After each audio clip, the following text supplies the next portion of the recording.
Pistols with braces or pistols with carbine kits are nothing new. We've seen many different styles come and go, and probably most famous of them all are the ones from CAA, like the RONI. I'm gonna be honest, sometimes these things are more of a gimmick than anything that's really practical. I mean, it kind of defeated the purpose of having a pistol because, well, it's way too bulky. And if you wanted to use it as an SMG or a PDW, well, it's just a pistol. I mean, of course, there are people who love these things, and when they do, they really do.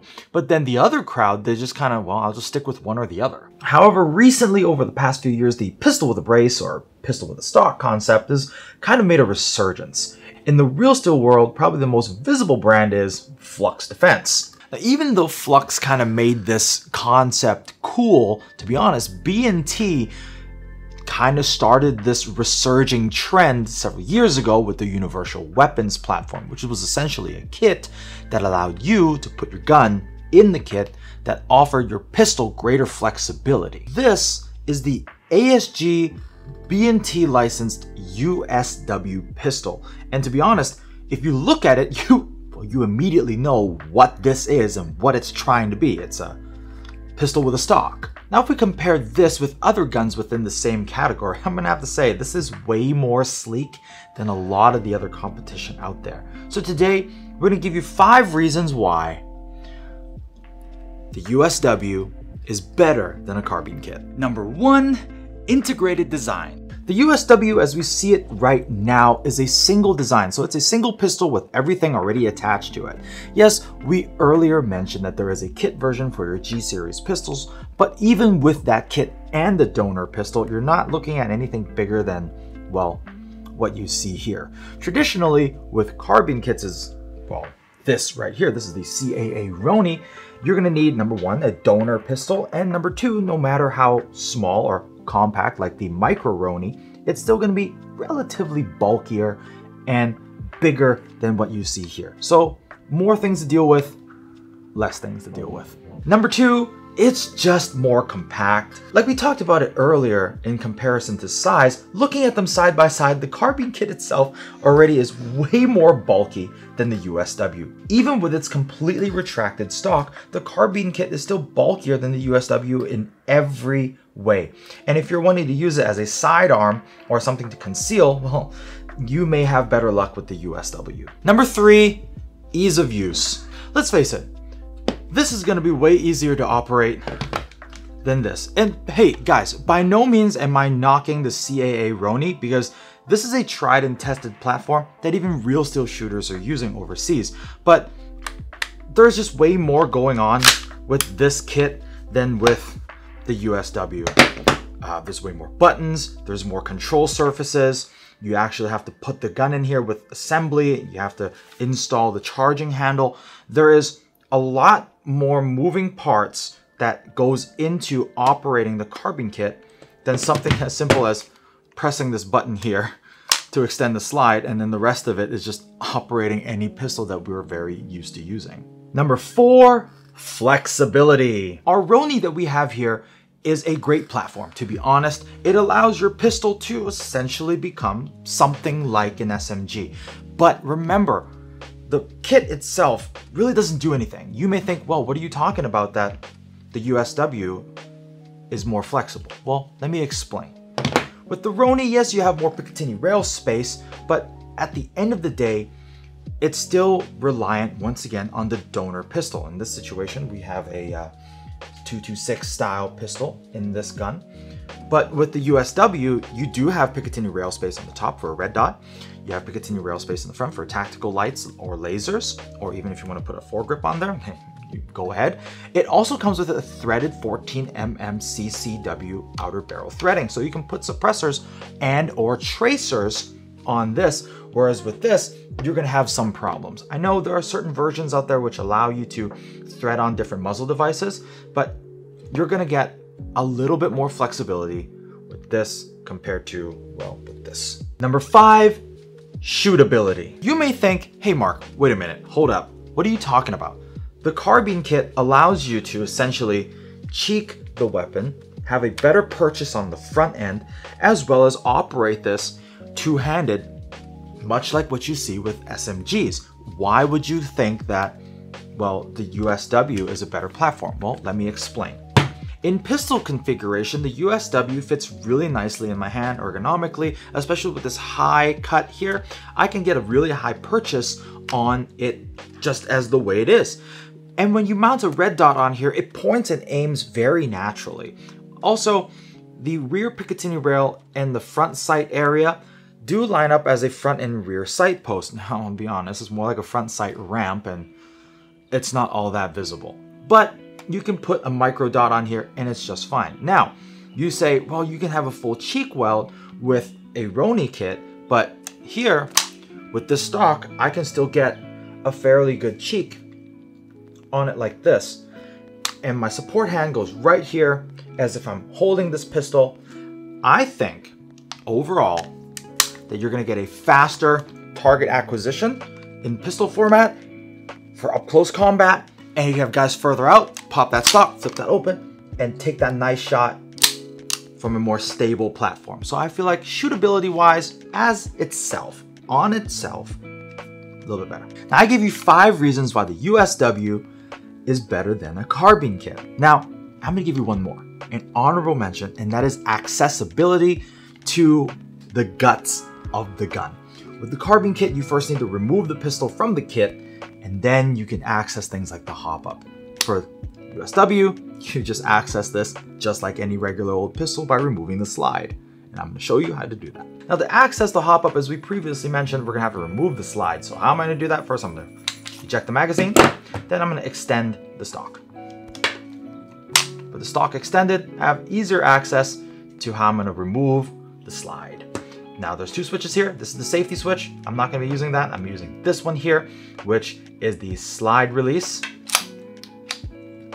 as you can see.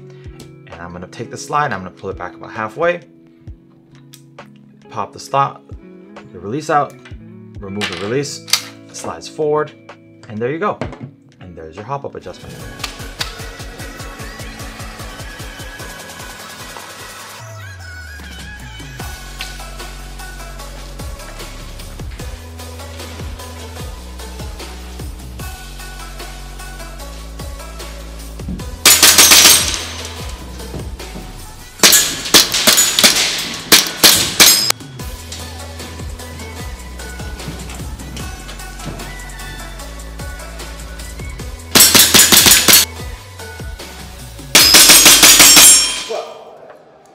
Now that we're here,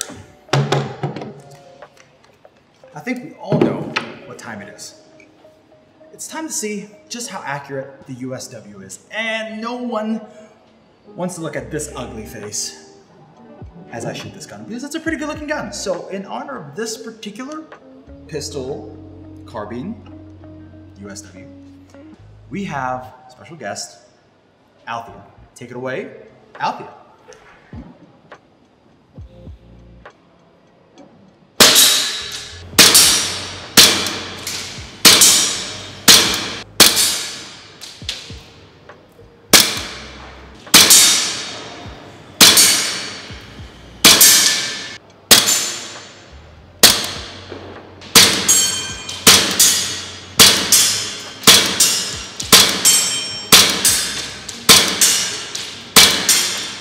With the stock out, I can definitely see she felt a little bit more confident in hitting that target, which is about 15 or so meters away. You know, that stock really does provide a much more stable shooting platform to get that extended range and the accuracy downrange. I guess now it's time to look at those results and my turn to shoot. I got a lot to live up to. So as you can clearly see, with the stock out or with the stock folded, the USW shot fairly well. Let's take a look at the closer target. The grouping was, well, possibly better than mine. Good shooting. Thank you. Now, with the stock out, yes, BB travel was a little bit more. The trajectory of the BB was very consistent. Landed right here in the middle, several shots. I think this one, there was a double tap that came into this one here. So overall, not bad as well. Seems like you can shoot. You know, I didn't mention it earlier, but the gun is single action as well as double action. So now that I've pulled the trigger, it is in single action. And in single action, this trigger is incredibly light. Feels really good. Let's talk about this reset. Crisp, clean, direct. Let's pull the stock out. The stock feels, it's not too short and it's not too long where it feels weird. I feel like it's a happy medium. It does make me feel very confident in taking secure, stable shots, taking further shots down range.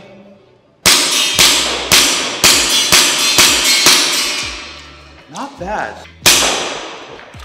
And that was it, locks back nicely. I guess it's time for us to head back to the studio.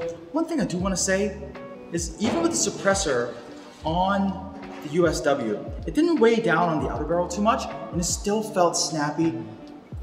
Not bad. I think ASG has something special here. You know, we've done reviews of carbine kits and other similarly patterned airsoft guns before, so why don't you click on the card above or in the link below. When I first looked at this gun, no matter it being real steel or this particular airsoft version, I immediately thought, man, this is kind of gimmicky. Like, not like in a bad way, it's not a bad gun. I just thought, who is this for? Like, who wanted this? After that, my honest thought was this would be ideal for medium to large CQB fields.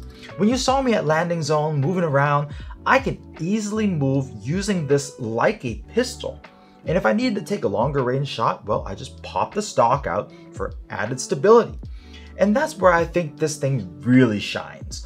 And when combined with a slightly extended magazine or a longer inner barrel, well, you're gonna get a few more FPS and really dominate with this thing, and especially those long CQB lanes. Yeah, finding holsters is gonna be a pain in the butt, like especially if you want it to be on your hip. Even those large nylon holsters, it's not gonna fit, especially if you have a light or a laser, suppressor, or God forbid you put a foregrip on there. So your bet is gonna be the USW holster, you know, from ASG. And combined with the fact that there's no sling mounts on it, how am I gonna use this thing if I don't wanna use it on my hip? Well guys, I don't really wanna knock this gun for its peripheries, or in this situation, the lack thereof. I think it's a snappy gun, fun to shoot and great for CQB fields. Ergonomically, it's very sound. I love the flexibility of being able to shoot this as a pistol or with the stock out, but that's just my opinion. Would I get it? Why not? I would love to run it maybe with my bolt action sniper rifle as an option after I get the holster for it, if I get it. But hey, what do you guys think? You guys prefer carbine kits or something like this? My money is on this guy. But let me know your thoughts in the comment section below. And if you want cool products like this and everything that's on here, you know where to go. Our online store at www.redwolfairsoft.com. If you like this video, give us a like. If you thought it was cool, share it with your friends. If you haven't done so yet, subscribe and click the notification bell so you get notified every time we upload a new episode. Guys, until the next episode of RWTV, I'll catch you later. My name is Mark. Have a good one.